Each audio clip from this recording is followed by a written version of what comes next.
नमस्कार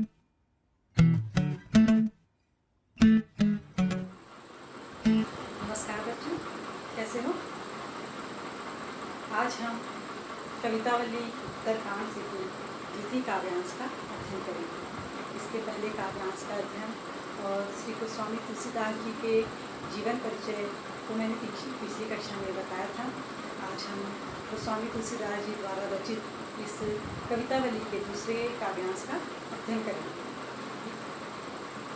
ये काव्यांश है खेती में किसान को, भिखारी को न भीख बली, वणिक को वणिज न चाकर को चाकरी, जीविका विहीन लोग सिद्धमान सोच बस, कहें एक एकन सौ कहाँ जाए का करे, वेद हूँ पुराण कही लोक हूँ विलोकियत, साकरे सबे पे राम रावले कृपा करी,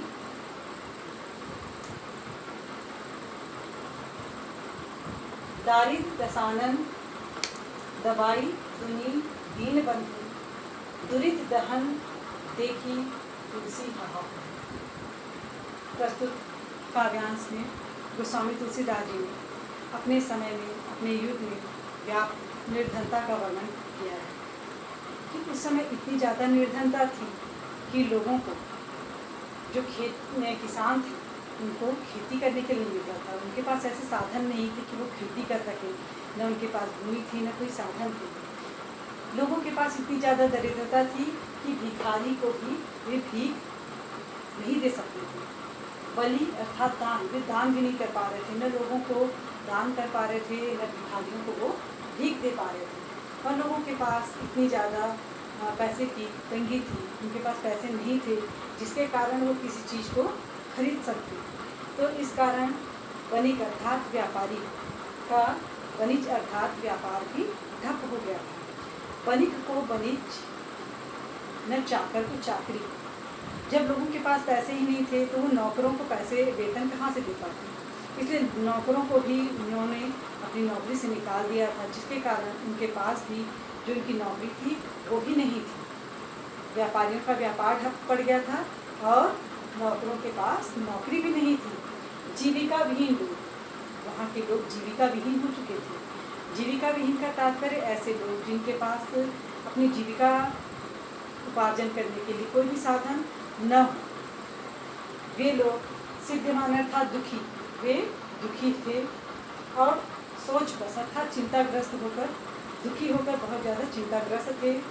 कहें एक एकन सो, एक दूसरे से वे कहते थे कहाँ जाई का करी। वे एक दूसरे से चिंताग्रस्त होकर, दुखी होकर एक दूसरे से बोलते थे कि कहाँ जाएं, क्या करें। वेद हूँ पुराण कही, वेद और पुराण कहते हैं। लोक हूँ विलोकियत, विलोकियत मतलब देखा गया है, और लोक हूँ मतलब जगत, जगत में यह देखा गया है। वेद और पुराण भी कहते हैं और जगत में भी यह देखा गया है। साकरे सबे पे राम, साकरे अर्थात संकट, जब सब लोगों पर संकट आता है तब मेरे प्रभु श्री राम, रावरे अर्थात आप कृपा करें, तब आप कृपा करते हैं। वेद पुराण कहते हैं और संपूर्ण जगत में यह देखा भी गया है कि जब किसी पर संकट आता है तो मेरे प्रभु श्री राम आप उस पर कृपा करते हैं। दारिद्र दसानन दबाई दुनी दीन बंधु, हे दीन बंधु, हे दीनों के नाथ। भगवान श्री राम से प्रार्थना करते हुए कहते हैं कि हे दीन बंधु, हे दीनों के बंधु। दरिद्रता रूपी, दारिद्र अर्थात दरिद्रता, निर्धनता, निर्धनता रूपी दसानन, दसानन अर्थात दस है जिसके आनंद अर्थात रावण, निर्धनता रूपी रावण। दबाई दुनी, दुनी अर्थात दुनिया, जगत, तो पूरी दुनिया को दबा के रख दिया है। यह निर्धनता रूपी रावण इतना शक्तिशाली है कि पूरी दुनिया को क्या कर दिया है, दबा के रख दिया है। पूरी दुनिया इस दरिद्रता रूपी, निर्धनता रूपी रावण से त्रस्त हो गई है, थक गई है।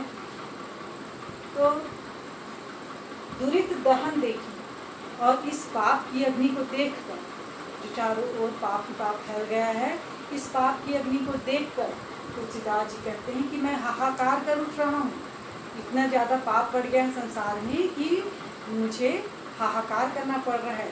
तो हे दीनों के नाथ, हे दीन बंधु, मेरे प्रभु श्री राम, इस प्रकार का जब संकट आया है हम पर, निर्धनता रूपी है जो रावण है, जो हम पर अत्याचार कर रहा है, पाप कर रहा है और इस पाप की ज्वाला में पूरी दुनिया जल रही है, तो ऐसे में हे दीनों के नाथ, हे दीन बंधु, मेरे प्रभु श्री राम, आप ही हम पर कृपा कर सकते हो।